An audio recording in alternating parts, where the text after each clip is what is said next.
A beam of electric light pierces the darkness over the calm waters of the Atlantic Ocean.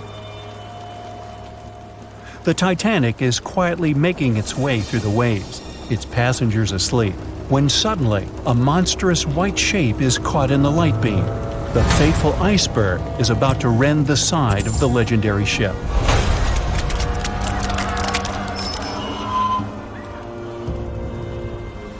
April 14, 1912, only 2 days before someone will take a photo of a giant iceberg with a pretty unusual elliptical shape. It turns out that this iceberg most likely formed out of snow that fell 100,000 years ago. Researchers used computer modeling to figure out its origin. They used data from 1912 and added some new information about winds and ocean currents. They concluded that the iceberg was probably a part of a small cluster of glaciers in southwest Greenland. These days, it's possible to calculate the routes of such icebergs in any given year in the past. So the infamous chunk of ice was on its way from Greenland to an area further south from Cornwall. If the ship had passed through that region only 2 days later, the iceberg would have moved far away from the point where they met. At first, the weight of the most well-known iceberg in the world was 75 million tons. With time, it started to slowly melt away.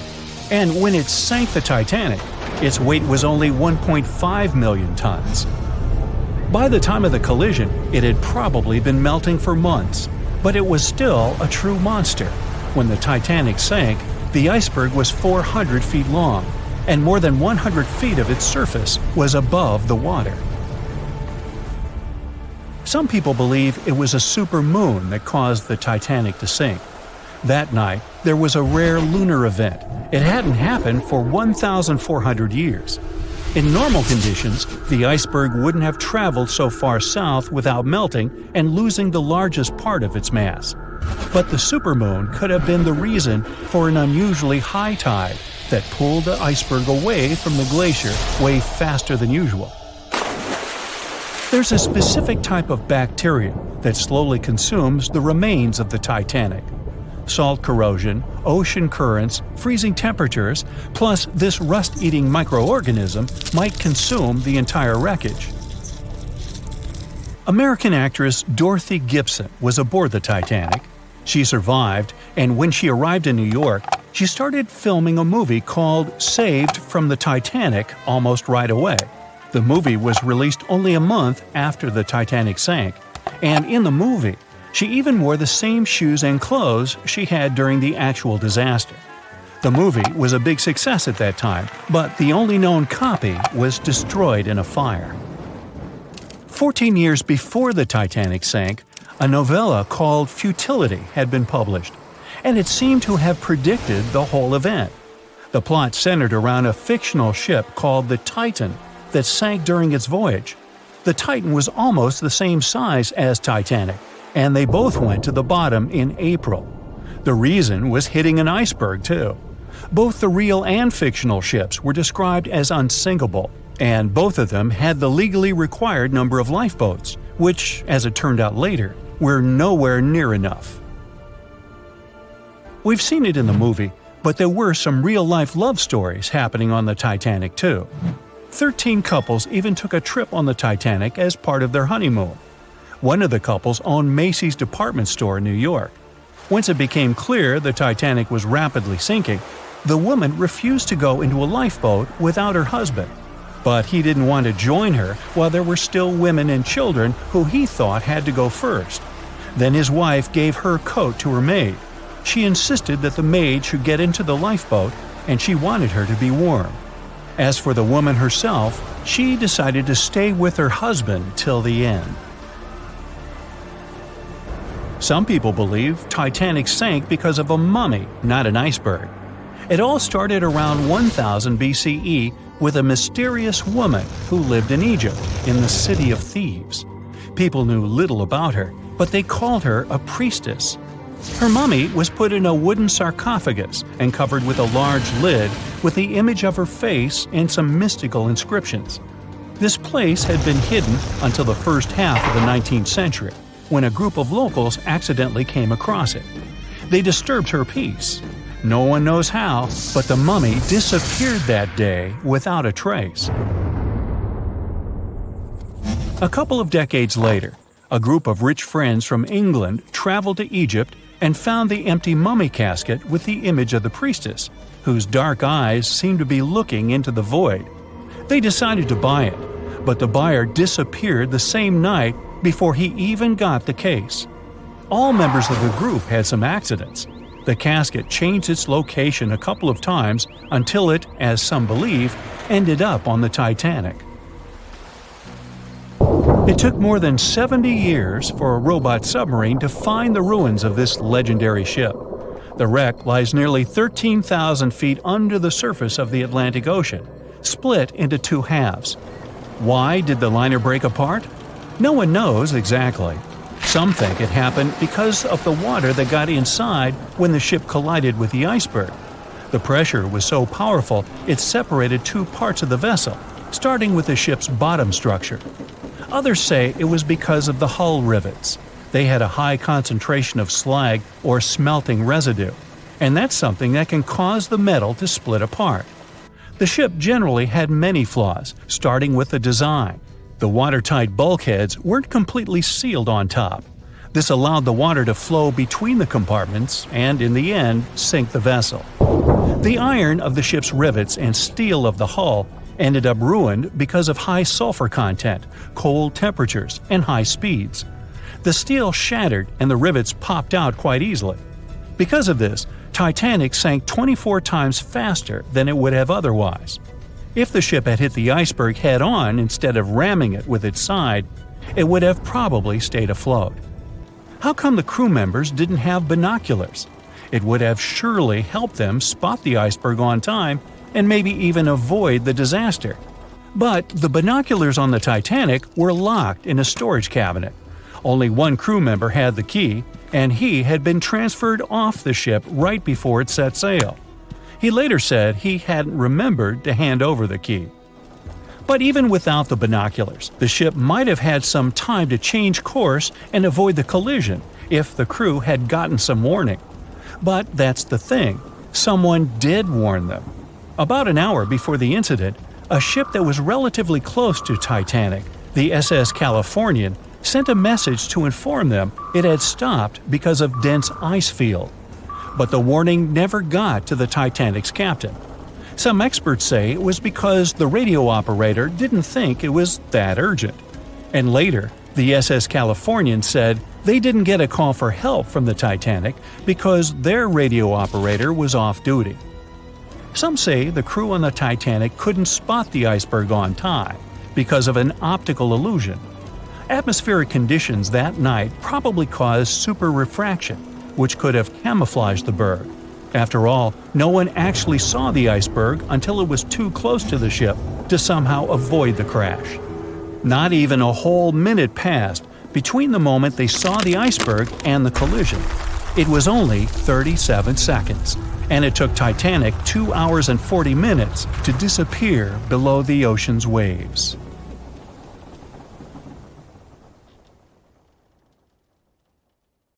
April 14, 1912.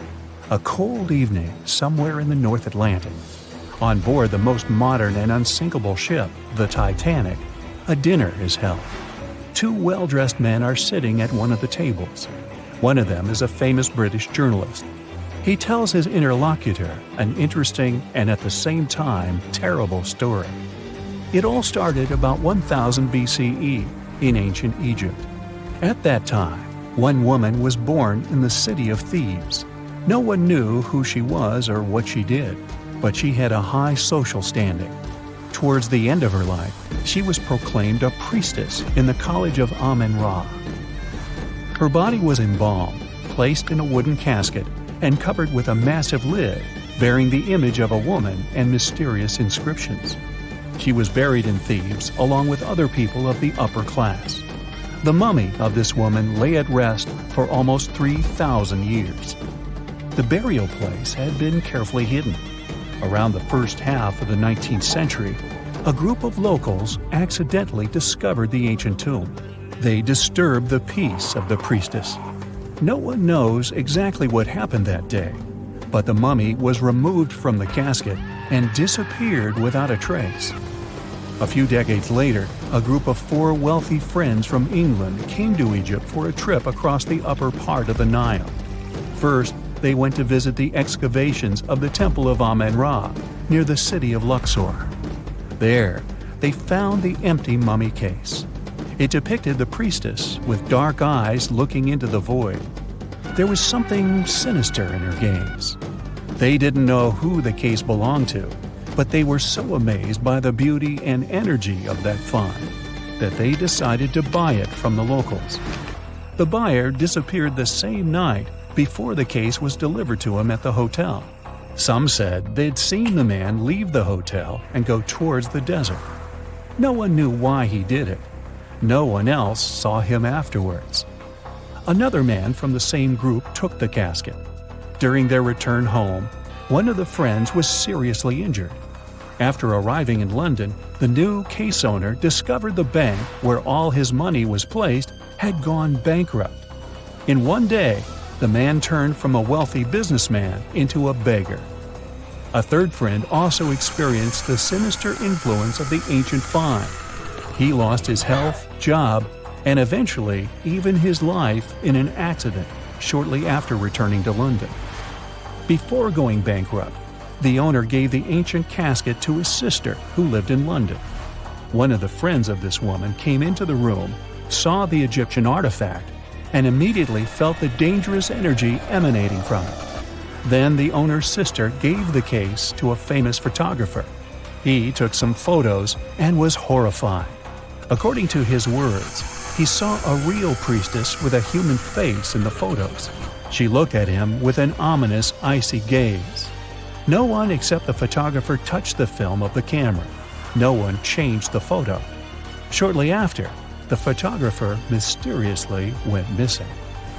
From that point, the story becomes vague. According to one version, the owner's sister gave the artifact to the British Museum. The man who transported the case passed away soon after, and his assistant got into a terrible accident. Another version says that the item from the Egyptian tomb was bought by a rich businessman. After that, 3 members of his family also had an accident, and his house burned down. Convinced the mummy case was cursed, he gave it to the British Museum. The interlocutor listens to the story with such interest that he forgot about dinner, which has gone cold. "How did you know all this?" he asks. The journalist replies he has been studying everything related to the mummy and its owners for several months. He found evidence of all the accidents and put together the full picture. "So, what happened next?" the interlocutor asks. It seems the mummy case should find peace in the museum. The priestess was surrounded by other kings and queens from different times. However, there was no peace.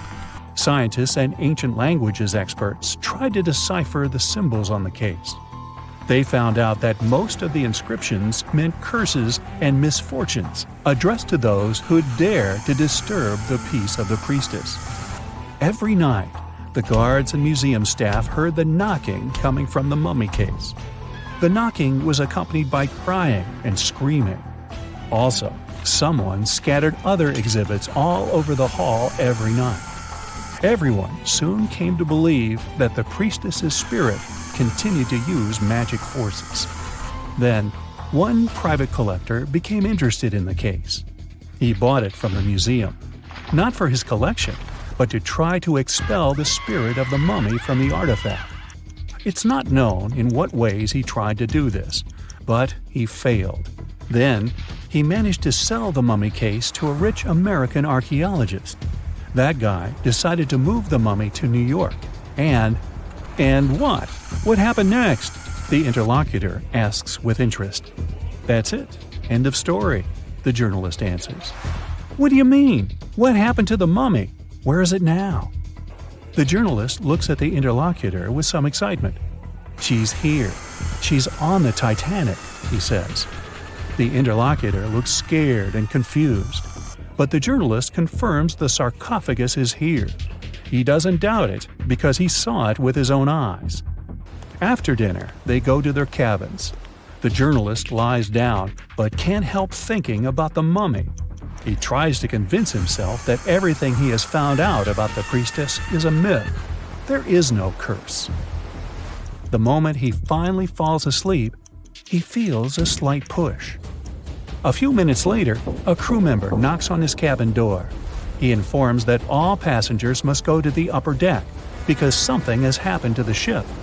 The journalist goes out into the fresh air and sees a huge crowd of people. There's no panic yet. Someone says that something has happened to the engine. Others say it's just a precaution. The journalist immediately understands everything. The ship is sinking. The priestess did it. In less than an hour, the Titanic completely went underwater. One legend says the priestess influenced the captain of the ship. The crew members didn't dare to put such a valuable cargo in the hold. Therefore, they placed the box with the artifact near the captain's bridge.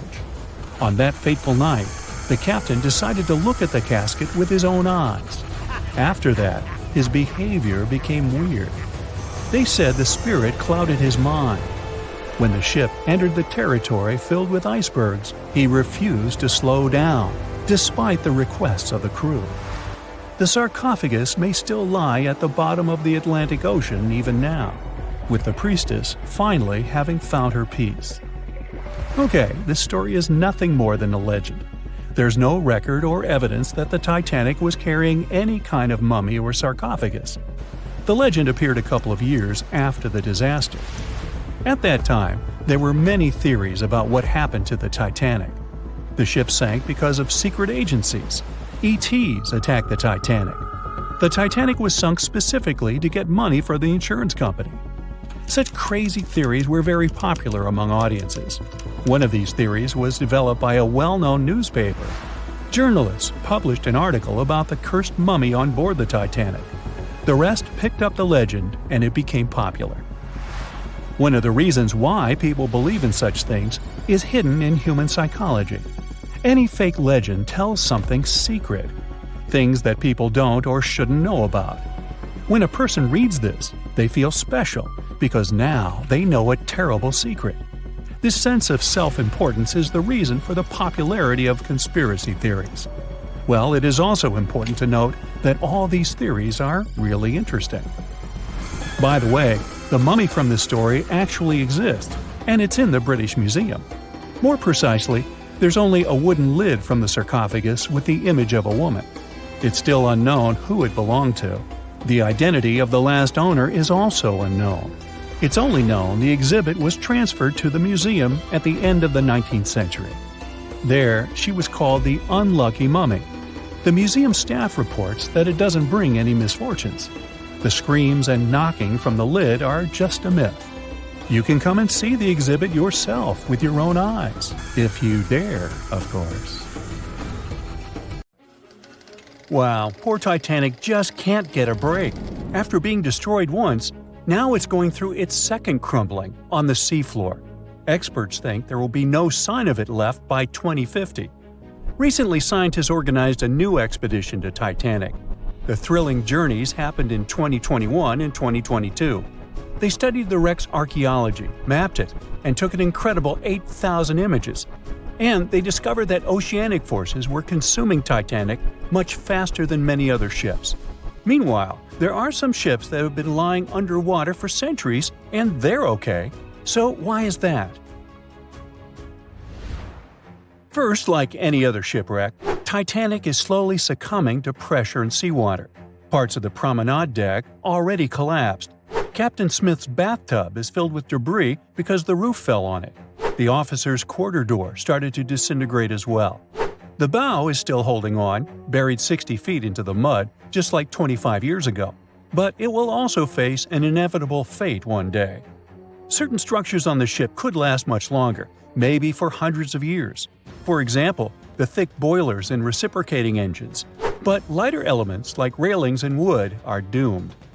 One of the biggest things that can crazily speed up the decay are hungry microbes. The Titanic is being eaten away.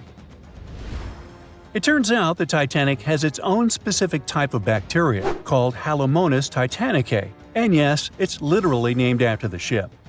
This type was discovered in rusticles. That's what you call the rust formations that resemble icicles. They were snacking on the hull of the Titanic, and scientists first stumbled upon them in 2010 during a wreck expedition. These little guys slowly eat away at the steel. They stick to the steel surfaces, causing knob-like mounds of rust to form. These mounds cover the wreck of Titanic, and the porous rusticles then dissolve into fine powder. It's like they're trying to turn the ship into dust. Add the immense water pressure, super cold temperatures, and salt, hence the fast decay. But bacteria isn't the only problem. There are two main things that determine how long a shipwreck might last after sinking. The first one is oxygen, or rather the lack of it. As you go lower and lower in the ocean, the oxygen levels drop significantly. Surprisingly, this really slows down the decay process. Oxygen is very important for life, and if there's none, many organisms just simply don't do well there. Also, some chemical decay processes, like iron rusting, require oxygen. That's why ships that sank in shallower, oxygen-rich waters usually deteriorate much faster. The Titanic did lie in an area with low oxygen levels, and initially, this helped to preserve its structure better. But then it adopted its own type of bacteria like a pet. It turns out that this bacterium loves low oxygen conditions. Who would have thought? There's an interesting reason for that. Most ships throughout history, both above and below the water, were made of wood. This changed in the 1840s when the Industrial Revolution hit. People started making ships out of metals, mostly iron and steel, like Titanic. Finally, they started getting bigger and stronger. Aside from the Titanic, there was also the Lusitania and other luxury ocean liners. At first sight, metal ships are much better. They outlast the wooden ships even underwater. Even though they rust away, they still last tens of times longer than the wooden ships. Decomposing wood is like a feast for animals and microbes searching for organic matter to gobble up. As soon as the wooden ship sinks, they start breaking it down almost immediately. One of the most annoying things was the shipworms. They were named that because they kept eating and burrowing holes in wooden ships. These worms can completely break the wreck down in just 2 years. Of course, this isn't a problem for metal ships, since steel and iron are super hard to digest. So they last a while if they sink in shallow and warm waters, not afraid of the oxygen. But interestingly, this also works the other way around. Metal ships feel bad in deep cold waters. A wooden ship, if sunken very deep, would be relatively fine because no critters munch on it. For example, there are at least 60 known ancient shipwrecks in the Black Sea. Some of them made back in ancient Greece, and they're completely fine. You can literally read the engravings in their planks. One of them is a Greek merchant ship that dates back to more than 2,040 years ago. The rudder, rowing benches, and even the contents of its hold remain perfectly preserved. Now it's known as the oldest intact shipwreck. But in deep cold waters, microbes, like that gobble on Titanic, run on iron. Usually they got this iron from geologic vents on the seafloor, like underwater volcanoes and stuff. But now they also have humans to support their food supply. All this gives us the second crucial factor of decay: materials. Organic materials are the clear losers, especially when exposed to the open ocean. Not just because of the microbes, but also because they're much more delicate than those of ceramic, glass, stone, or metallic origin. For organic matter to survive, being buried is often the best bet. The thing is, fossils that are buried underground are well protected from oxygen and bacteria that contribute the most to the decay. Take for example the Mary Rose, a Tudor ship that sank in the 16th century near England. Many of its wooden structures and artifacts were well preserved, all thanks to being buried in mud. Or the Ship of Gold. This ship sank off the coast of Northern California in 1857. It had a wealth of treasures on it, hence the name. In 1991, a couple of divers stumbled upon a crazy find: a pair of work pants from this ship. The pants are 150 years old, but they survived because they were in a buried and sealed leather chest on the Ship of Gold, so no oxygen or microbes could reach it. The owner of the pants, John Demmett, survived the wreck back in the day, but all his gear sank. The recovered pants fetched over $100,000 at auction in 2022. But even though the Titanic will completely decay, perhaps by 2050, it will have an interesting fate. As mentioned, these shipwrecks rest on some crazy depths, between 9,800 and 20,000 feet. There lies the Abyssal Plain, one of the flattest, most depressingly desolate places on Earth. It's an endless expanse of muddy seafloor. Occasionally, you can find some rocks and boulders here and there. They were once picked up by drifting glaciers. Glaciers calve into icebergs, like those that caused the catastrophe, and the icebergs drop these rocks on the seafloor as they melt. Places like this are scary to humans, but for tiny marine life, they're awesome. This vast, quiet area is home to burrowing worms and other tiny creatures, and one of their favorite places to thrive in are occasional shipwrecks. The Titanic will become their home, a so-called artificial reef. Even after the decay, its structure will provide a substrate for marine life, like a building framework. Such artificial reefs create little unexpected pockets of life in underwater deserts. Coral loves to grow on wrecks, and this creates some structure for little critters to hide and nestle in. The Titanic is already transforming into a vibrant place full of corals and small animals.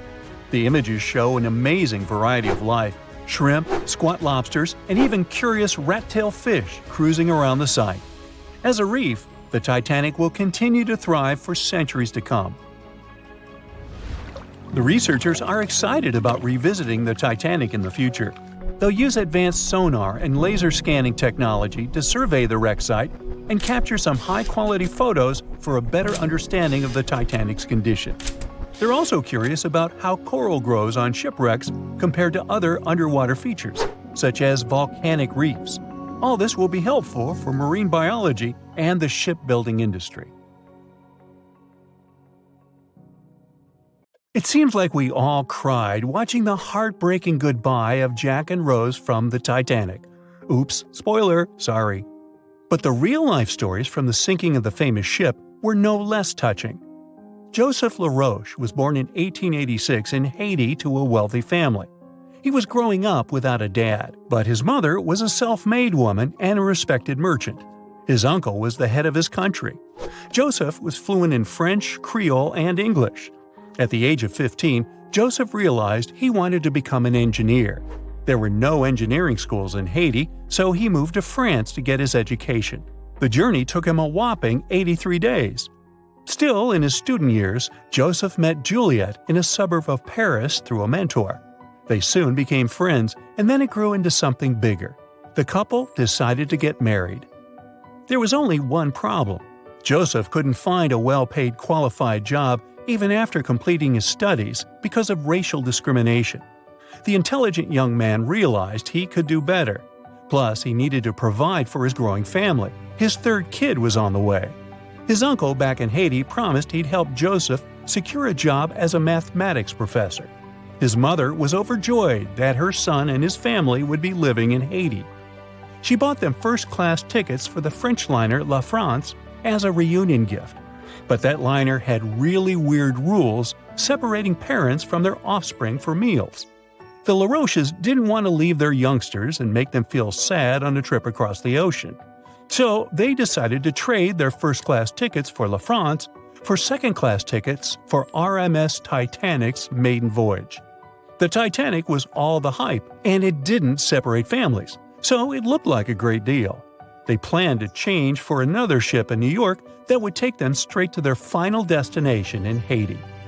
The family boarded the Titanic on April 10, 1912, at Cherbourg. They had 3 days to enjoy the luxurious staterooms, a dining salon, a library, and 3 outdoor promenade decks available to second-class passengers. Juliet sent a letter to her father from Titanic's final stop in Queenston, Ireland. She told him they were more than happy with the accommodation. They had 2 bunks in their cabin and a couch that converted into a bed for their youngest family members.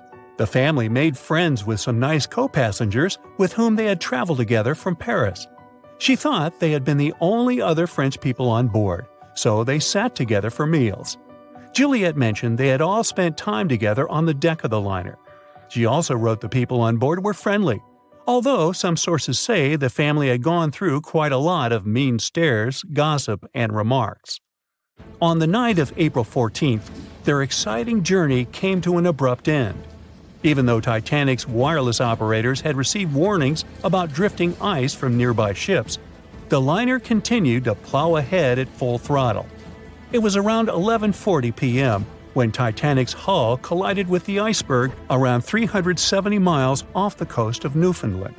The practically unsinkable ship was severely under-equipped with lifeboats, enough for only about half of its 2,200 passengers. The nearest rescue ship, the Carpathia, was too far away to help. A steward woke up the LaRoche family and took them to the lifeboats, as Juliet remembered later. She couldn't speak any English, so everything that was going on seemed even scarier to her. A little after midnight, the crew received the order to give priority to women and children when boarding the lifeboats. Juliet later remembered a terrible panic had begun, as people had been pushing each other to get to the desired seat. At some point, she felt they had pulled away her older daughter and thrown her into the abyss. A moment later, she had joined her Simone in the same emptiness. So, pregnant Juliet and her two daughters got spots in Lifeboat 14. But they had to say goodbye to Joseph as the boat was being lowered into the sea. He wrapped his coat around Juliet, saying she'd need it, and promised to get in another lifeboat and see her and the little ones again in New York. The 25-year-old Joseph LaRoche didn't manage to stay true to his word. In a couple of hours, Titanic sank underwater, taking the lives of almost 1,500 people. Joseph was one of them. Juliet and the girls were among the 700 survivors who had been rescued by the Cunard liner Carpathia several hours later. Once they reached New York, they were looking through the crowds of people, hoping to see Joseph again. When it became obvious they wouldn't find him, it was time for them to decide what to do and where to go. Without any knowledge of English or money that had gone down with the ship, Juliet managed to survive in America only for 3 weeks, and then had no other choice but to go back to France. Joseph's uncle was no longer able to help them, as others had taken his life 4 months after the Titanic tragedy. In December 1912, Juliet gave birth to a son who she named Joseph after his father. For the rest of her life, she couldn't get over the loss of her beloved husband.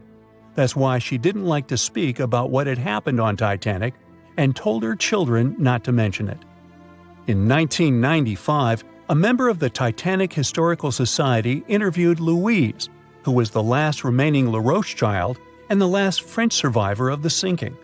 And that's when the world first heard about this heartbreaking story. It inspired some plays and articles, but it never got the same attention as the story of other passengers.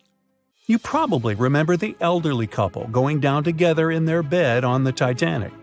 It was inspired by Isidor and Ida Strauss.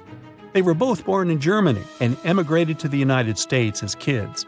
They met in New York and got married 5 years later. Isidor started a china and porcelain business with his brother that grew into the glassware department at Macy's and turned them into multimillionaires. Isidor and Ida were well known in New York, not only for their wealth and charity, but also for their love and devotion to each other. In 1912, the couple decided to run away from the New York winters and headed for Europe. By that time, they'd already been married for 40 years. In early April, it was time for them to sail back home to New York. They normally traveled on huge German liners, but at that time, they couldn't resist the hype of everyone talking about that new luxury liner, the RMS Titanic. That's how they ended up in one of the first-class private suites at the top of the ship. The Strauss couple spent their evenings dining in front of a live orchestra in a hall filled with fancy furniture and expensive wooden paneling. On the night of April 14th, they felt a slight tremor and then left their private suite and waited for instructions from the crew. They told the passengers not to lose their passes, as they'd need them when everyone got back on board. But the ship was going under. The Strauss couple were standing next to Lifeboat 8. Mr. Strauss, who was 67 at the time, was offered a seat with his wife because of his age. He refused it, saying he was not too old to sacrifice himself for a woman. He wanted to wait and make sure no women and kids were left behind. Ellen Bird, Ida's maid, hesitated before getting on the lifeboat. But Ida told her to go. She took the easy decision not to leave her husband on the sinking ship. Ida took off her beautiful mink coat and handed it to her shivering maid, saying she wouldn't be needing it anymore. Isidore didn't manage to convince her to save herself, so they stayed together till the end. Some of the surviving first-class passengers later remembered they had seen the couple standing peacefully on the deck, holding hands, just waiting. April 14, 1912. The Titanic crashed into a huge iceberg and sank. Yep, we've covered that. But what if this time we use the ice to bring the ship to the surface? This requires several thousand feet of wire mesh and a lot of liquid nitrogen. Our goal is to put the Titanic in a huge block of ice that will raise the ship to the surface. Now to do this, you need to wrap the wreck in a wire mesh and cover it with liquid nitrogen. The first problem you face is the inability to wrap the ship completely. You need to somehow lift the ship a little to put the mesh under it. Let's say that by some miracle you manage to do so. Next, you need to transport hundreds of large tanks of liquid nitrogen. You're underwater, opening the tanks, and it's so cold that the icy water of the Atlantic Ocean looks like it's boiling. The nitrogen just sizzles, dissipates, and certainly doesn't create a block of ice around the mesh. Alright, new attempt. Raise the Titanic with the help of huge magnets. For this, you need a large cruiser and some powerful magnets. You attach thick cables to the magnets and lower them to the bottom. Bright projectors illuminate the black ocean depths. Parts of the wreck are visible. The magnets descend lower and cling to the iron hull of the ship. The cruiser pulls the cables and magnets up. Some of them detach from the Titanic as the iron surface is covered with reefs and corals. Some parts of the wreck break away from the ship and rise. The power of the cruiser is not enough. One of the cables is torn. Not only the weight of the individual parts of the Titanic, but also the colossal water pressure interferes with the operation. The sunken ship can't be raised completely, only its small parts. In reality, there has already been an attempt to raise the Titanic in parts. The $5 million operation failed. Nylon slings were attached to a large part of the wreck. The other ends of the slings were connected to the diesel engines. For the entire operation, they used a mini submarine. A piece of the Titanic weighing 21 tons was pulled up, but one of the slings broke because of the strong water pressure. Then, one by one, the other cables began to snap, and a huge piece fell back to the seafloor. By this time, all the participants of the rescue operation had run out of food supplies, and it was far from the nearest shore, so they decided not to make a second attempt. A book was written and a movie was made about how the Titanic was lifted with compressed air. In reality, no one even attempted this operation. To do this, you'd need several hundred large cylinders of compressed air. At first, you install them inside the Titanic's hull and wait for them to pull the ship to the surface. As soon as you lower the cylinders under the water, they immediately float upwards. This greatly complicates the operation. You need to fasten the cylinders with cables and pull them down to the bottom using a powerful submarine, or better yet, several of them. Because of the high pressure, the cylinders might burst. In this case, the blast wave would hit other cylinders and provoke a catastrophe. Too expensive and unsafe. The most expensive and complex plan to raise the Titanic is probably the one where scientists somehow extract hydrogen and oxygen from the ocean water. Then, these extracted elements must fill special containers. Those containers are attached to the ship, and the Titanic would rise to the surface. Even if you extract oxygen and hydrogen from millions of tons of water, the rest of the ocean water will replace it. A machine that will be capable of such filtering should cost billions of dollars. Or you can come up with a chemical element that will use a chain reaction to purify all the water. In this case, the entire world ocean will be left without vital oxygen. Someone once suggested blowing up the Titanic. You'd need to lower several boxes of dynamite to the ocean floor. The boxes must be completely sealed to prevent the dynamite from getting wet. Next, you need to run several miles of wire conducting an electrical current to them. Once all this is done, you sail to a safe distance. Now, you're going to press the button to pass the current through the wire and activate the dynamite. 3, 2, 1, stop! Why would you do this? Even if it works, the wreckage of the Titanic will be scattered in all directions on the seabed. It will be impossible to lift the Titanic from the ocean. Imagine a huge hook that can fetch the Titanic and lift it from the bottom like a fish. This hook must be huge to pick up a sunken ship. Let's say you created it. Next, you're on a huge cruiser, sailing up to the crash site and lowering the hook down like an anchor. It falls right on the Titanic but doesn't cling to it. You need special equipment to attach a bus-sized hook to the Titanic. It would include a huge submarine with mechanical arms. To build such a device and make it work under enormous pressure is already next to impossible. But let's say you finally managed to hook the Titanic. It's then you realize the cruiser doesn't have enough power to lift the ship, weighing more than 50 tons, and the hook that adds about 10 tons more. To complete your task, you'll need a few more cruisers and a few extra $1 million. Once hot wax cools, it hardens and floats on the water surface. What if we deliver it to the ocean floor and pour it inside the Titanic? This may work, given that wax is not an expensive material. So, you melt the wax, pour it into strong tanks, and pull them to the bottom with the help of a submarine. The tanks can withstand enormous pressure, and the submarine has enough power to lower the wax to such a depth. The containers are placed inside the Titanic. Through a remote control, you open the containers, but the wax doesn't pour out. The deeper you go, the colder the water gets. While you were delivering the containers to the ship, the wax was cooling down and getting solid inside. Several containers are pressed against the top of the ship, but it's not enough to lift the Titanic. Other containers simply float away to the surface. And even if the containers were thermostatic and kept hot inside all the time, once released, the wax would solidify in an instant. There would just be no time for it to spread and cover the Titanic from within, so it would just float up as well.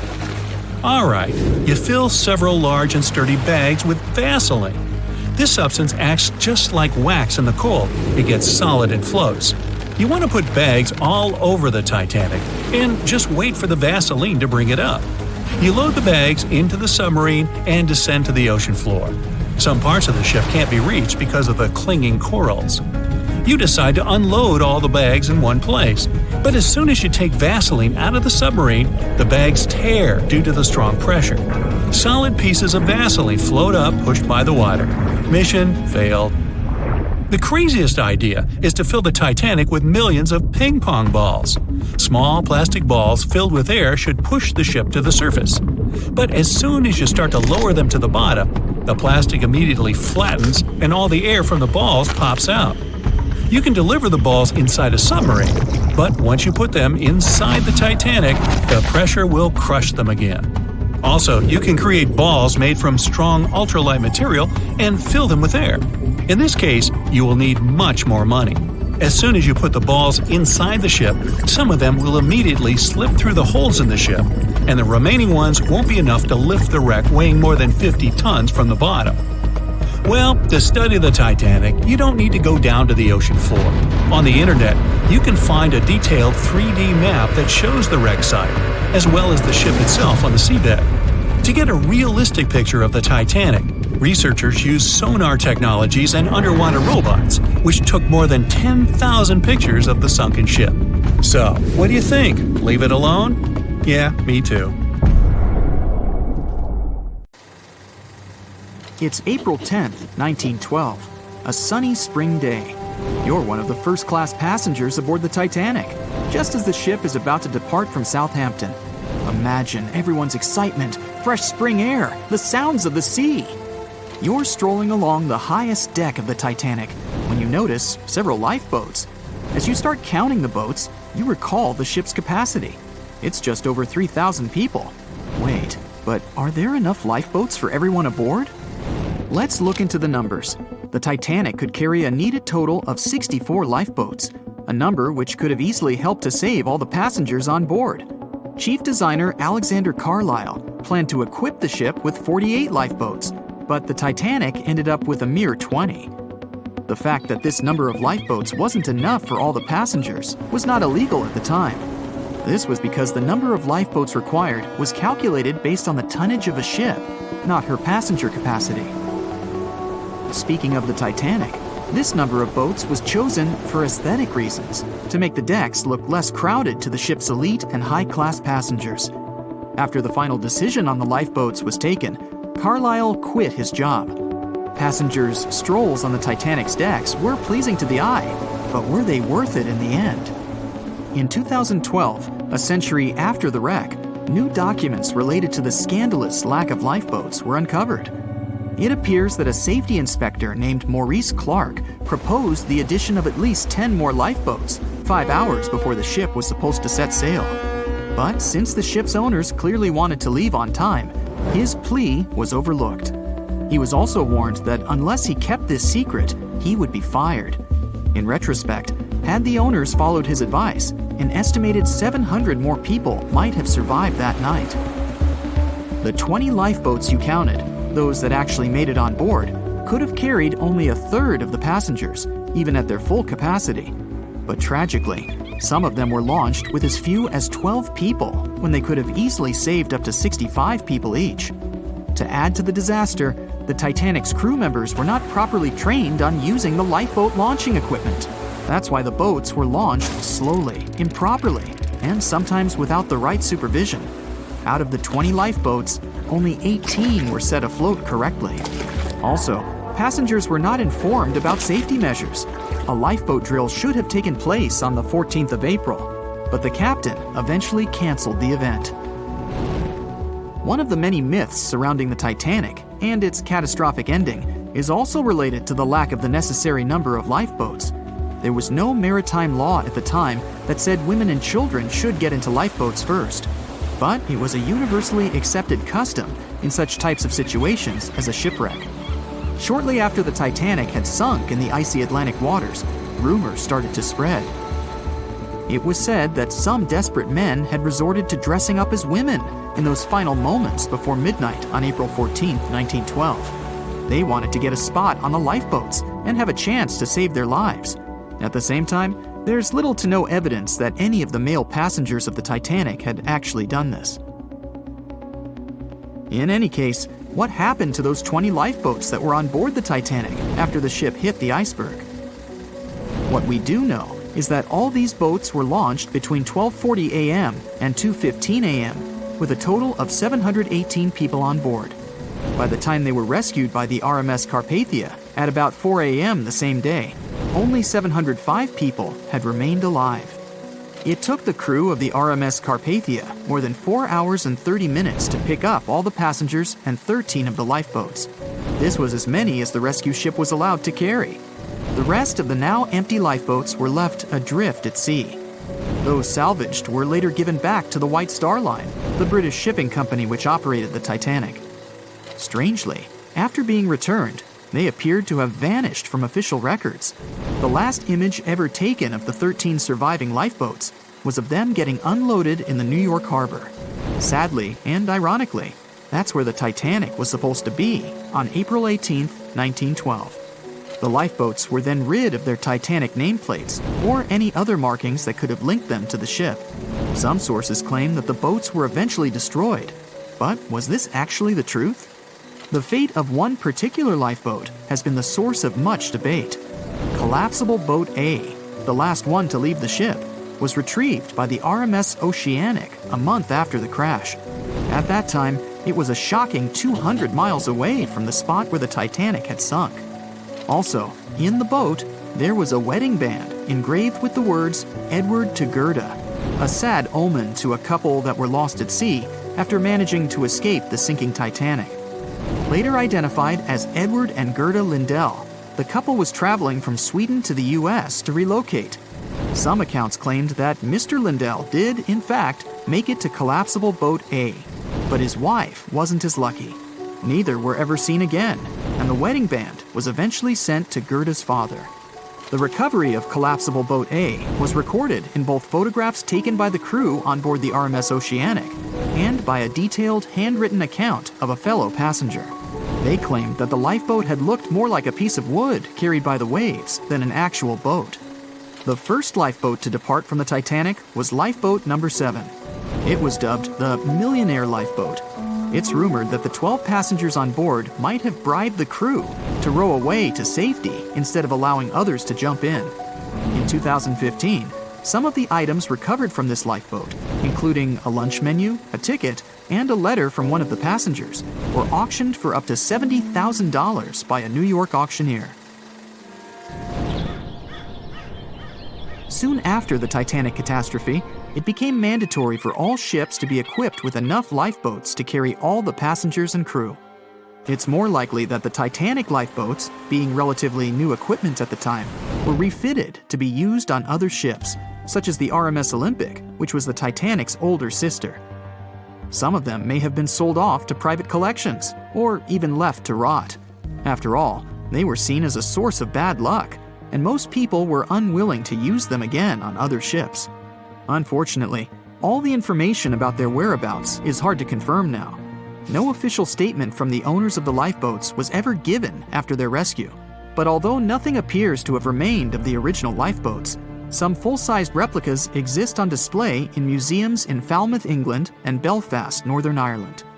One of the few surviving White Star Line lifeboats did not, in fact, belong to the Titanic, but it did have a striking connection to the cursed ship. This boat is the restored Lifeboat 6 from the RMS Oceanic, which helped to recover Titanic's collapsible Lifeboat C. It was said to be owned by a private collector, but similar to the Titanic's lifeboats, we don't know anything about its location today. As for the nameplates and other identification marks of the lifeboats, the White Star Line seems to have kept them. Because some of these items were later auctioned and sold to interested collectors, even Rick Springfield supposedly got hold of one of the nameplates. One particular nameplate was already missing by the time the White Star Line employees had reached the lifeboats.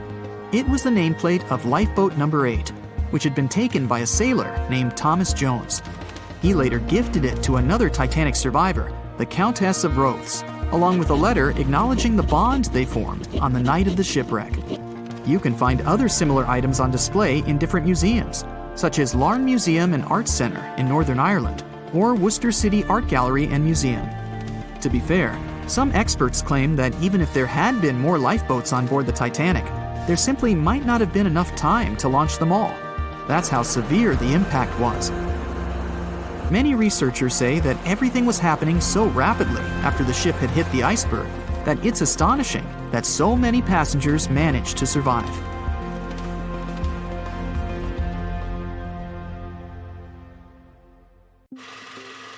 We know Titanic from so many stories, even a movie, but now we have its first full-sized digital scan. And nope, it's not like those models from before, where we mostly imagined what the ship was supposed to be like. This time we got a real digital scan. A team of experts really mapped the deep-sea floor around the Titanic together with the ship itself. We basically got a 3D view of the entire wreck, which is like going deep down beneath the ocean's surface and seeing Titanic as if all the water has been drained away. So, the story of the wreck started in 1985, 73 years after the Titanic went down. The explorer named Robert Ballard stumbled upon it somewhere between two submarines that also went down in that area. He was actually on a different task back then, so he didn't even have time to explore the ship properly. But as he was searching for the submarines, he realized how ocean currents affect sinking debris. He noticed the heaviest object sank quickly and left a trail of debris behind, the trail that followed the currents. Using this knowledge, Ballard made a hypothesis the Titanic had broken in two and left a debris trail as it sank. Before he found the wreck, everyone thought the ship just went down in one piece after hitting an iceberg. So everyone knew where the ship was so the adventure could start, or not.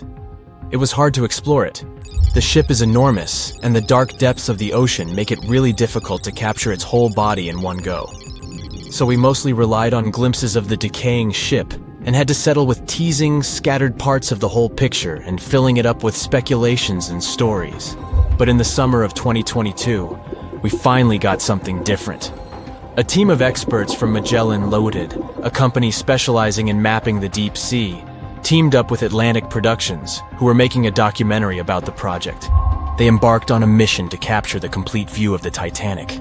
They used submersibles. Those are vehicles that go underwater, remotely controlled by a team of skilled explorers. These submersibles dove deep into the ocean. It wasn't an easy job. They spent over 200 hours collecting information about the entire length and breadth of the wreck. It was like a real-life treasure hunt. But instead of finding gold and jewels, they took something even more precious. Over 700,000 images of the Titanic from every angle possible. Yup, they took photos of every tiny part of the ship, even the not-so-interesting bits most of us would usually skip. Even mapping the muddy parts was an important part, because it helped fill in the gaps between the more exciting things they discovered. And this was a way for all of us to finally get a detailed 3D reconstruction. Even though it's been more than 100 years, you can still recognize the bow of the Titanic, covered in rust that hangs down like stalactites. On top of the bow is the boat deck, where a big hole gives us a glimpse into the empty space where the grand staircase once stood, like a window into the ship's glamorous past. Its stern is now a wild mess of twisted metal. As the Titanic went down, this part collapsed and spiraled into the seabed. The bow and the stern ended up separated by about 2,600 feet. There's a vast field of debris surrounding this giant, stuck on the seafloor. This debris is like a scattered treasure trove, full of intricate metalwork from the ship, statues, and even unopened champagne bottles. There are also personal belongings that went down together with the ship, like dozens of shoes resting across the seafloor. It was a tough task to do, go down and take all those pictures. It may not sound that hard at first, considering it was the vehicle that really immersed itself into such deep parts of the ocean, not the people. But studying the ocean is hard. We haven't explored, mapped, or even seen over 80% of it. The conditions are harsh, and the pressure becomes more intense the deeper you go. And their vehicle had to dive down to nearly 13,120 feet below the surface. That's like 12 Eiffel Towers stacked on top of each other. Plus, you have strong currents in that area, so it was probably like trying to navigate through a watery maze. And submersibles weren't supposed to touch anything. Even the slightest wrong step can damage the wreck that was already so fragile. It seems like the Titanic is frozen in time, so it will always be there waiting for us. But in reality, it's slowly disappearing. It's pretty obvious that the ocean water ruined it considering how long it has been down there. But it's not just that. The wreck itself has become a home for a specific type of bacteria Halomonas titanicae that even got named after the famous ship. These bacteria have a special ability. They can survive inside rusty formations known as rusticles. They kind of look like icicles, those spikes of ice that form when water falls from something and freezes. These bacteria have a taste for iron, which is abundant in the ship's hull. For them, it's like a real buffet down there. And as time goes by, these bacteria will keep eating away at the iron in the ship, bit by bit, until one day the feast comes to an end and the whole ship is gone. It's like a slow but steady recycling process. So this 3D model we got because of the hardworking team and technology comes at the best time because we never know how much time we have left with exploring the famous wreck. This time we might even understand the collision with the iceberg better. You know how movies always show the Titanic hitting the iceberg on its right side? Well, we can't even be certain about that. The scans could help us figure out if the ship actually grounded on the iceberg, like getting stuck on it. We can study the stern and analyze how the Titanic struck the seafloor. That will also help us understand what really happened during the sinking. Maybe we'll get a chance to discover if there was really a strong fire that sealed the fate of the Titanic. One theory says that the coal fire had been raging for a whole 3 weeks before the ship even took its first and last trip. And this could have made its hull weaker, which means most of the work was done. The iceberg just delivered the final blow.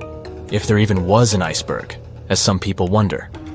There's an alternative theory they suggested where the Titanic may have actually hit a hidden mass of pack ice instead of a typical iceberg. Pack ice is made up of large sheets of ice that float near the ocean's surface and can be difficult to spot. They believe this pack ice might have drifted into the Atlantic from the Arctic Ocean. According to one professional mariner, Captain L.M. Collins, that stands up with that idea. If the Titanic had struck a regular iceberg, the ship would have sunk much more quickly than it did. And since the Titanic managed to stay on the surface for a relatively long period of time, less than 3 hours, maybe this was a different type of collision. The mariner also said there are differences in what people said they saw when the Titanic sank. He thinks these differences might be because of optical illusions. In this case, when people were looking at the ocean that night, The way the light was reflecting and the conditions at sea might have made things appear closer or distorted. So when they saw something in the water, it might not have been exactly what they thought it was. Whether it was an iceberg or something else. Binoculars might have helped the crew members to spot the potential danger, but unfortunately, they didn't have any. It appears they were locked inside a cabinet, and no one knew where the key was. The cause of the Titanic crash was an iceberg, or so we've always been told. But new research has come to light that debunks this theory.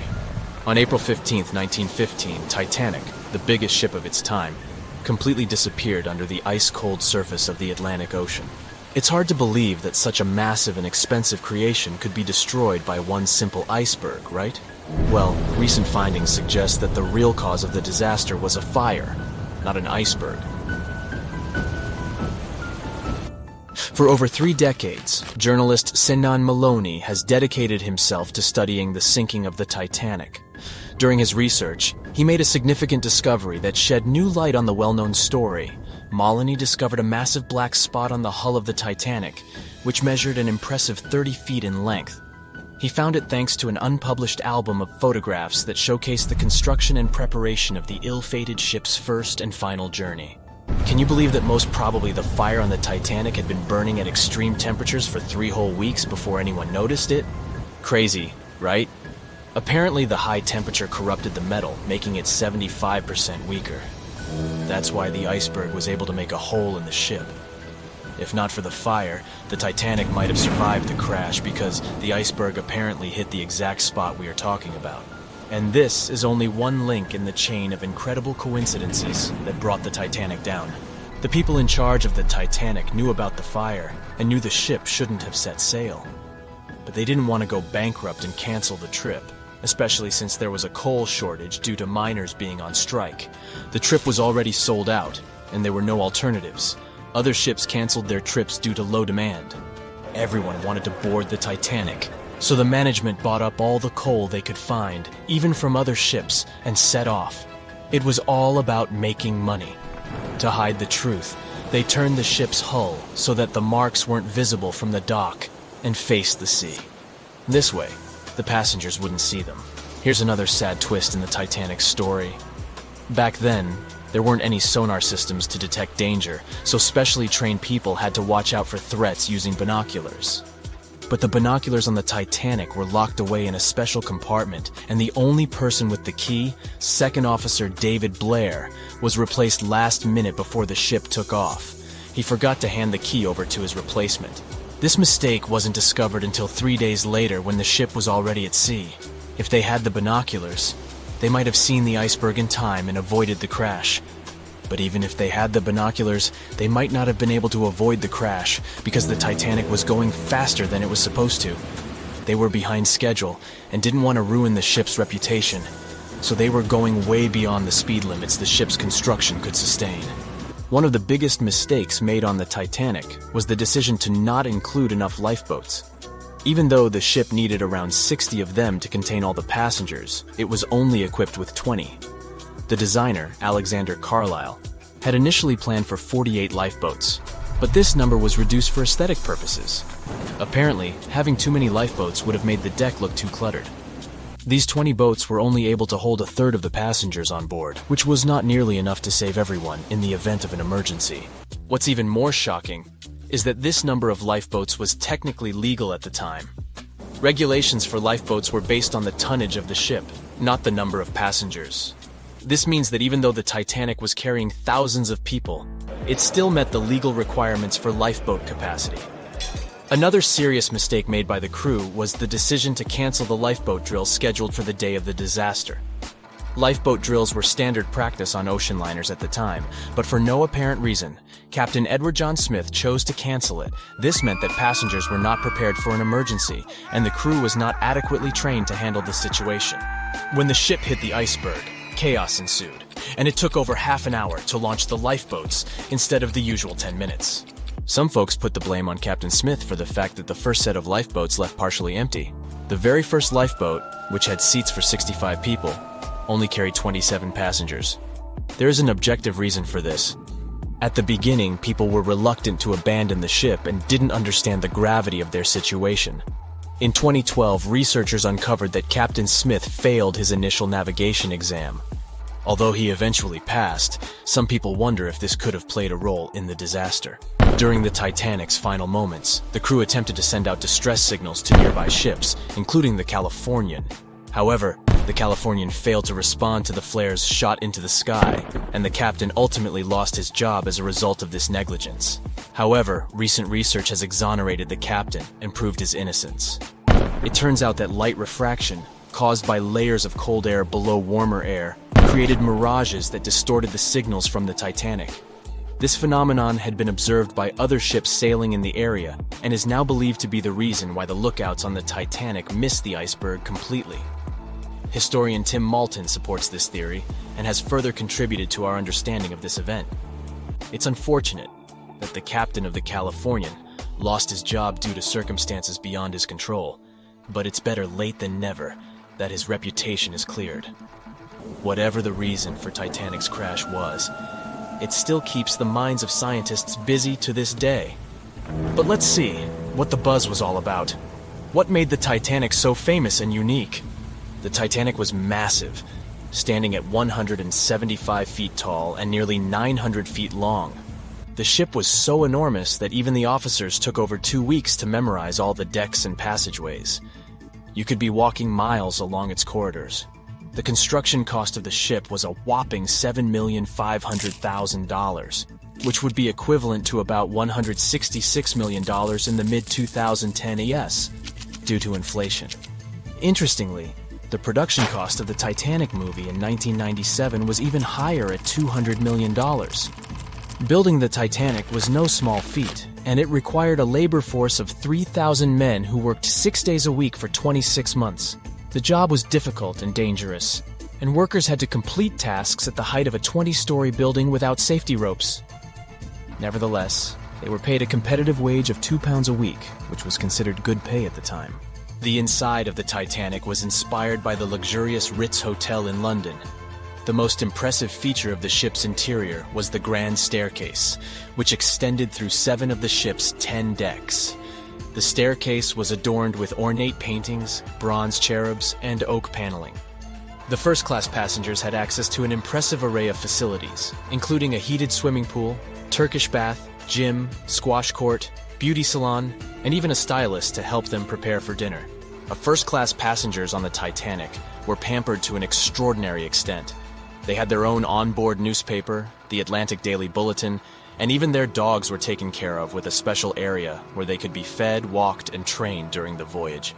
The first-class meals were a grand affair, with 13 courses and a different wine for each course. These dinners could last up to 5 hours, and they were certainly something to look forward to. With such opulence and luxury on board, it's not surprising that so many people were eager to take the first trip on the Titanic.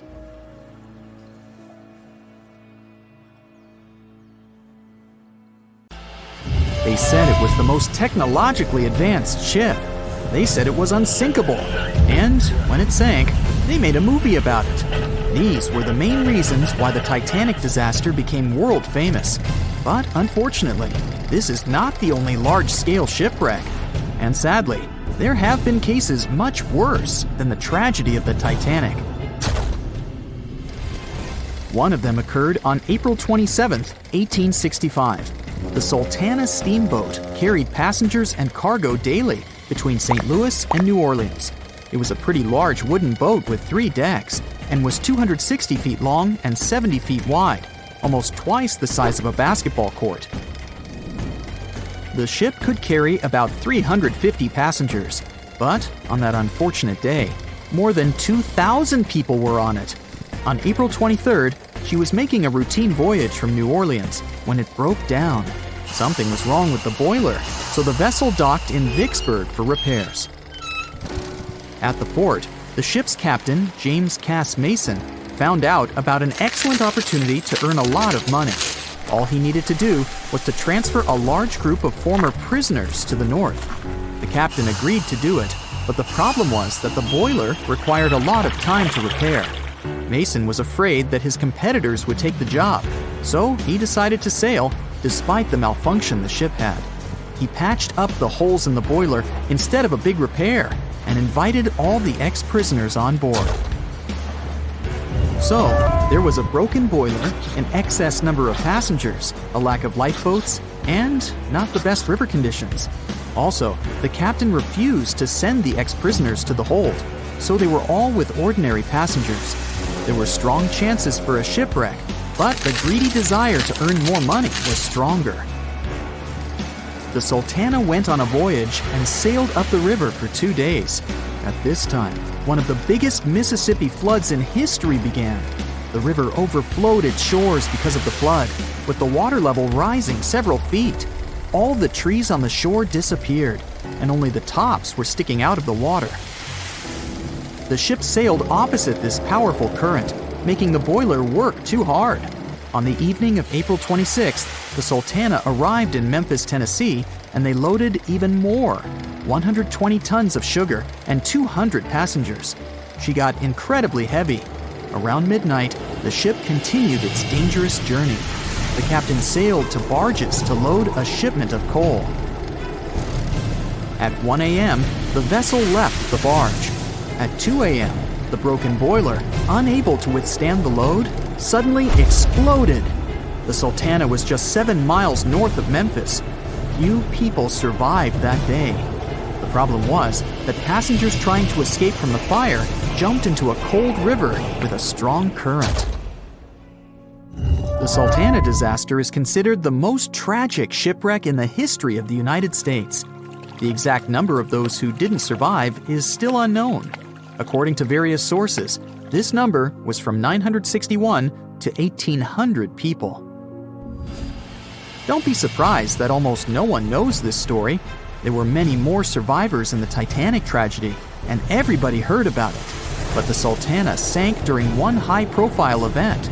12 days before the shipwreck, the country lost Abraham Lincoln. People hadn't yet recovered from this news, so no one paid much attention to the tragedy of the Sultana. Many catastrophes happened quite recently by historical standards. One of them occurred in 2002. The ferry La Jula was a Senegalese vessel. The ferry sailed twice a week, mainly along the coast of Dakar, carrying passengers who traded mango and palm oil. It made daily voyages and never faced severe problems thanks to modern rescue equipment and good repair service. But one day, the ship's crew discovered a malfunction and sent the boat to port. For almost a year, La Jula was in a non-working condition, awaiting repairs. But it didn't get high-quality service. After poor maintenance, the ferry set off on its last voyage. On September 26, 2002, La Jula sailed between southern Senegal and Dakar, and at 11 p.m. headed toward Gambia, where a strong storm began. The wind raised high waves, but this wasn't critical for the large passenger ship unless the number of people on board didn't exceed the established norm. La Jula was supposed to carry about 500 passengers, but had many more people that day. Too many passengers, poor repairs, and a strong storm caused severe problems for the ship. But the main factor in the shipwreck was that La Jula was only built for sailing in coastal waters, but that day, it sailed far from the shore. Big waves started rocking the boat, and at some point, it just turned upside down. The ship's deck went underwater, and its lower part stuck above the surface like an iceberg. All the passengers sitting in cabins fell on the ceiling and lost their orientation in space.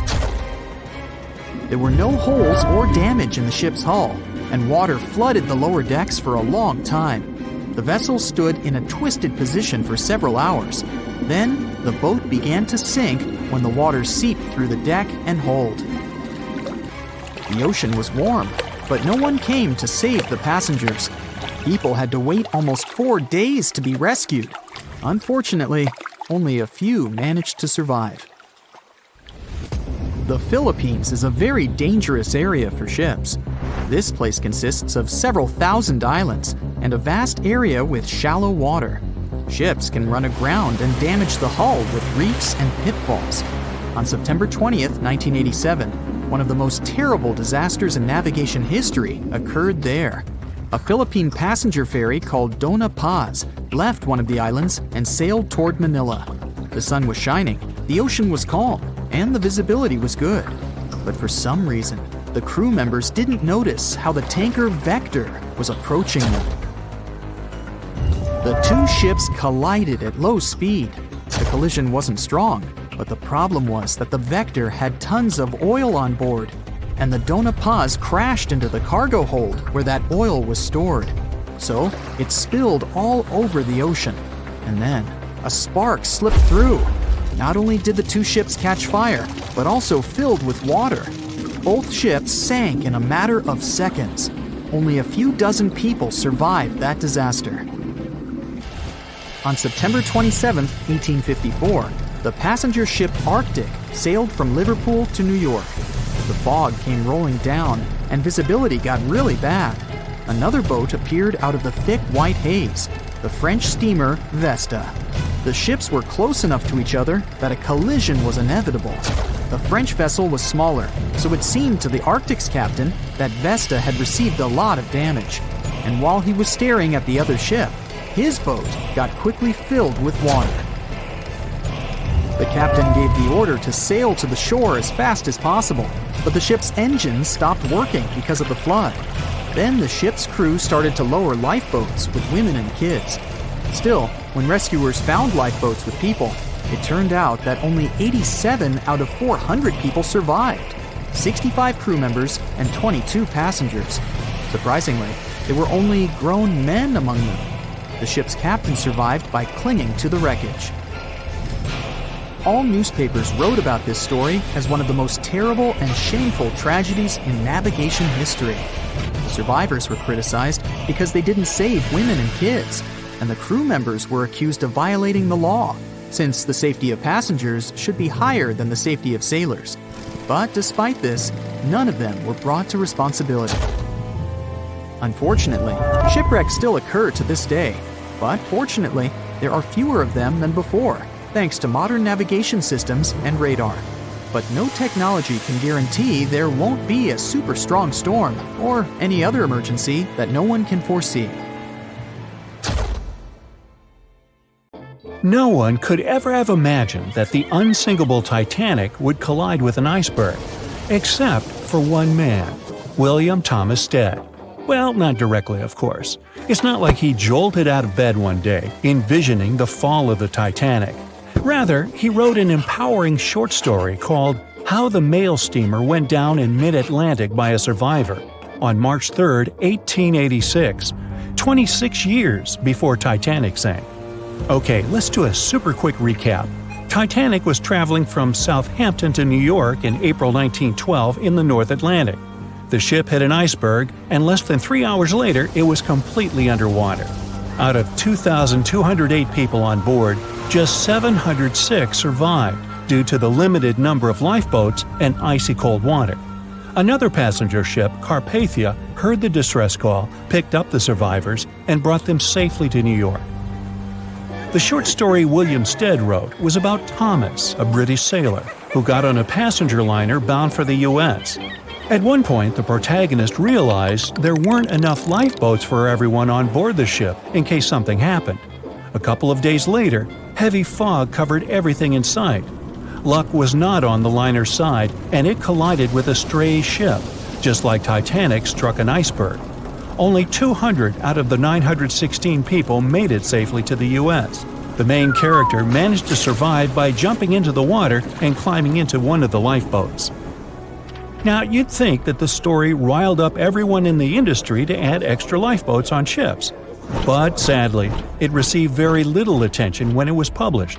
Even more tragically, William Thomas Stead was on Titanic when it sank, and he didn't make it. The survivors who knew Stead mentioned that he had always been cheerful and had loved to chat during meals.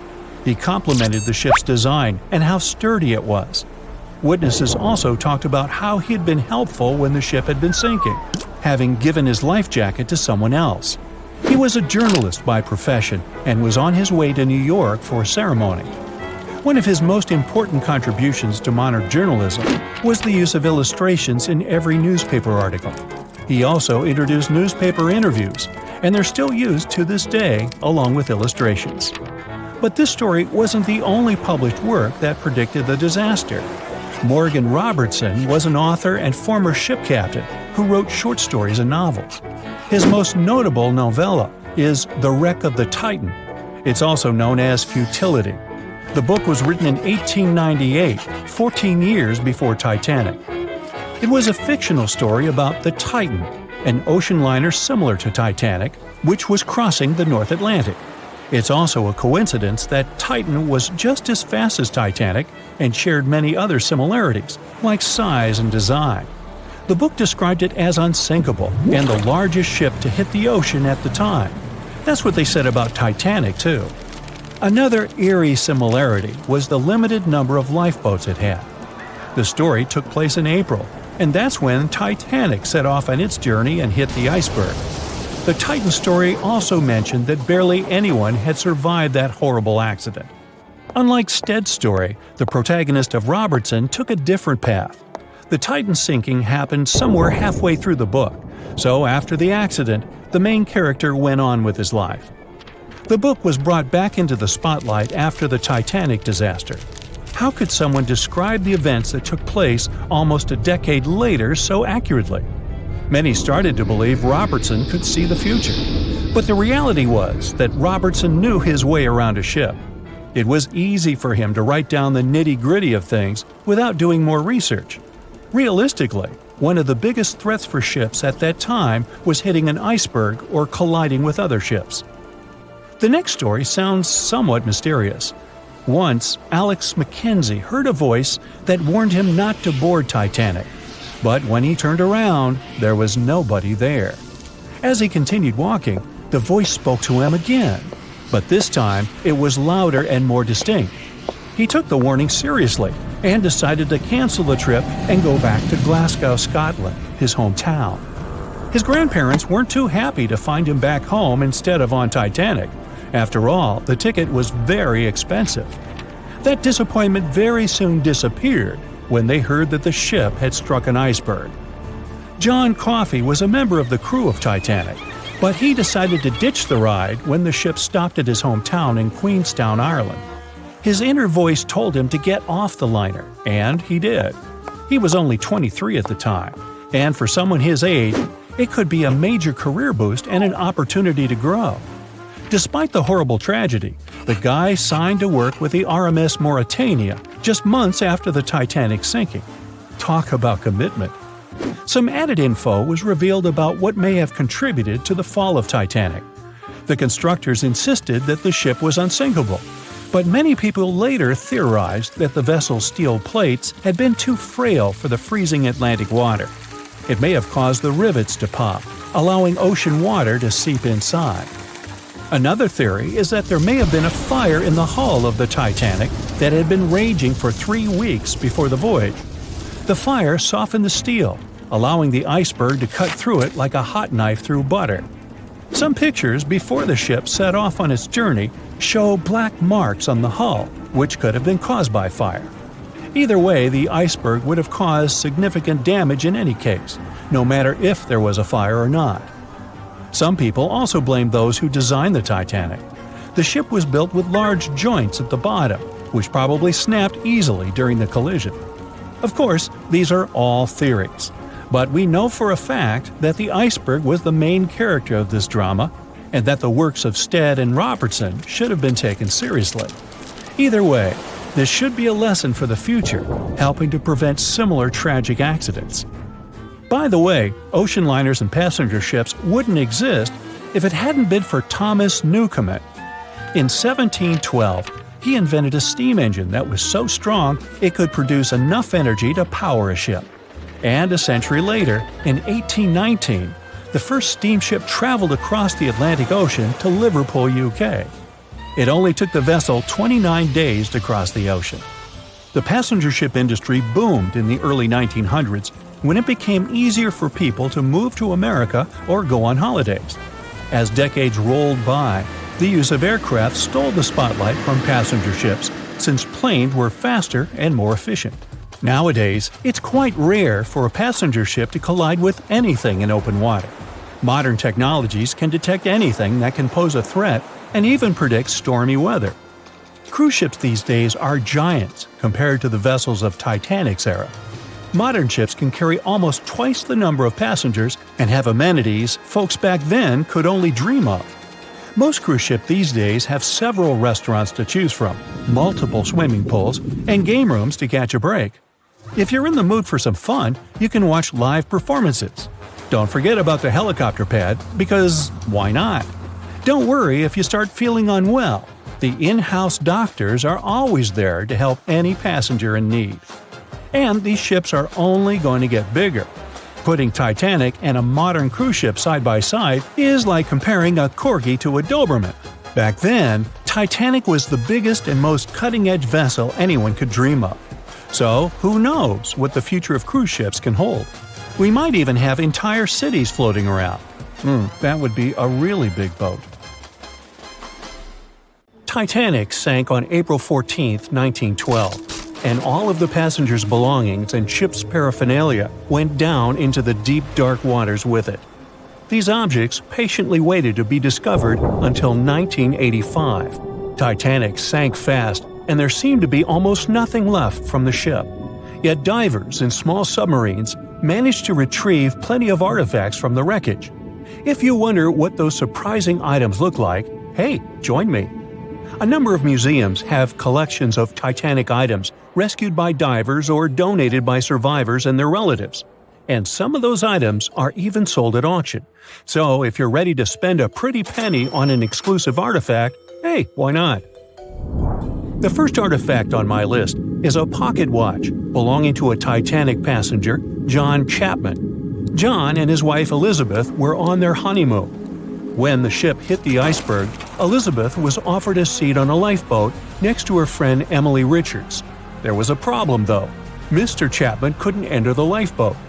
Elizabeth turned to her friend Emily and said, "Farewell. If John can't go, I won't go either." Now, that's what I call true love. After a short time, the ship went under. If we step back and return to Chapman's pocket watch, we'll notice one more heartbreaking detail. Experts believe the watch stopped around the time the ship finally submerged. Do you remember the iconic scene in the Titanic movie where the ship's band continued to play while the ship was sinking? The violin, played by the real musician, was sold in an auction for $1.7 million in 2013. They say the band played "Nearer My God to Thee" as the ocean liner sank. Since we started talking about the band, we might as well shed light on a piece of music found on the ship. It was the song "Put Your Arms Around Me, Honey." Considering the fact that paper gets ruined almost instantly when it meets with water, it's a miracle to see those documents. Another saved paper document is the lunch menu. The first-class passengers wore their beautiful dresses and enjoyed their meals without knowing that it was their last lunch. This unique item was auctioned for $122,000. Meals were offered based on class. For instance, a first-class passenger would eat roasted turkey with cranberry sauce, spring lamb, or baked haddock. In comparison, a third-class lunch consists of stuff like rice soup, fresh bread, roast beef, and brown gravy. There were also cabin biscuits, which the passengers would eat to diminish seasickness. It wasn't just the menu. A VIP ticket was also retrieved. The ticket number is still readable, 1342. Number 5 is Edwardian perfume samples. A chemist named Adolf Saalfeld stepped onto the Titanic with various perfume bottle samples. Why did he bring these samples with him? Well, Saalfeld planned to open a fragrance store in America. 61 vials of perfume sank with the ship. Luckily, their owner managed to survive and get there safely, but his samples sank and were only rediscovered some time ago by the divers. When we accidentally drop a plate, it usually shatters into pieces. Now, there's a question. Do you think an unbroken plate can be recovered from Titanic? The answer is yes. Original White Star tableware is proof. Apparently, each class of passengers didn't just get different meals, but was also served with different types of plates. The retrieved plates have a green and brown floral motif. The edges have a gold rim, and there's a logo in the center. By the way, they're sold at auction, and you can find them online. Let's carry on with touching personal stories. The love story of Rose and Jack that we see in the movie is fictional, but the ship surely witnessed many romantic tales. Here's a love letter to prove this. The messages tell us a story about how life was on the ship during the last few days. It was written by Kate Buss on April 10th. She mentioned how seasick she felt and other things, such as she was supposed to go to dinner in a half an hour. This letter wasn't the only letter divers took to the surface. For example, there's the letter Esther Hart wrote to her little daughter Ava. It was sold at auction for £119,000. This letter is probably the last letter written on board, since it was completed only 8 hours before the tragedy. The letter is not that damaged because it was in the pocket of Esther's husband's coat. Another letter we can mention is Dr. John Simpson's letter. Those words were the last words that he wrote to his mother. Let me introduce you to Edith Rosenbaum. She was on the ship with her lucky toy pig. Edith had been severely injured in an accident before she sailed on the big ship.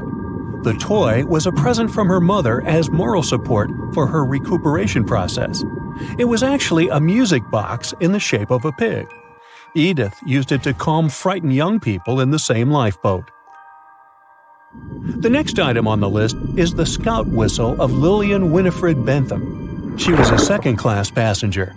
On that terrible night, Lillian was in her stateroom. She didn't believe that the Titanic could sink. After all, it was the unsinkable ship. Her friend came to her and convinced her to hop into a lifeboat. Only then did she realize how serious the situation was. Moments later, she saw the ship break into two parts. As the lifeboat floated into the night, Lillian saw a crewman who was also rescued. Without a second thought, she wrapped the man with her fur coat. It was freezing, so she probably saved the man's life by doing that. The young man wanted to thank her for her kindness, so he gave Lillian a scout whistle. It was the whistle he used throughout the night to call for help. This pair of white gloves is one of the rarest artifacts recovered from Titanic. These cotton gloves belong to a gentleman. The owner's identity is unknown. Fabric can't last underwater for decades, but these gloves look fine, and you can still see the fine detailing and elegance. An alarm bell has also been found. Yes, that's the famous bell, the one that rang to warn people about the iceberg. Frederick Fleet and Reginald Lee were on lookout duty the night of the accident. Both of them survived. Fleet was the one who saw the iceberg before the ship struck it. What's ironic is that Fleet and Lee didn't have access to binoculars. They were stored in a locker in the crow's nest, but the key to the locker was in the pocket of a crew member who was reassigned to another ship at the last minute and didn't leave the key. They could have seen the iceberg sooner if they had had pairs of binoculars. If they had had it, the Titanic could have gotten out of the way. Divers discovered not just belongings of passengers or the crew, but also pieces belonging to the ship itself. Our next artifact is the Grand Staircase. Some parts of this iconic structure are recovered from the wreck. Turns out that this staircase became a meeting spot among first-class passengers. If they wanted to visit the Turkish baths for a spa day or eat dinner, they met at the staircase and went together. This staircase was a sign of how luxurious some parts of Titanic were. Another miraculously saved object that belongs to the ship is its plan. It was one of the most expensive artifacts sold at auction. The plan is around 30 feet wide. What else? The logometer was also discovered. It's a device used to check the sailing speed of the ship and the distance it covers. The experts say that from the start at noon on April 14th, the device logged 268 nautical miles. And there's more. A giant chunk of hull, known as the Big Piece, was also found. This fellow weighs 15 tons. The larger portholes were for the cabins, and the smaller ones were for the restrooms. This piece was found in 1994, but it was in 1998 when it was successfully taken out. After all these years spent underwater, it was swarming with sea life. Still surprisingly, The porthole still had glass. Now, let's assume you were a diver and you could only take out one of these objects. Which one would you pick?